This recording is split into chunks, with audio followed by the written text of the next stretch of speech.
Got it. So on that point, I just want to back up a little bit so everybody remembers that this Reform Commission was created, correct me if I'm wrong, out of the Democratic Convention with all these issues of superdelegates, closed primaries and everything, and couldn't be resolved before the convention. So the agreement was we'll have this committee moving forward. And Correct. You were co-chair.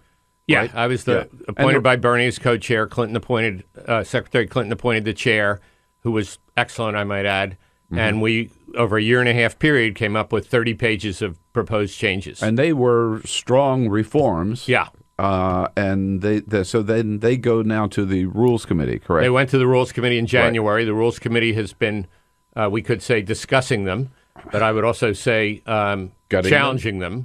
Yeah, gutting would be a stronger word. Hopefully it won't quite be that, but it could be. And and before it gets voted on, the Rules Committee is charged with shaping it up for a vote at the August 25th meeting. All right, and the Rules Committee meets next week. Rules Committee meets for the 5th time next Friday and Saturday in Providence, Rhode Island. So what's going to happen with superdelegates? It could end up with nothing happening. It could end up, as the convention mandated, with 60% reduction, which is what the Unity Reform Commission was charged with implementing.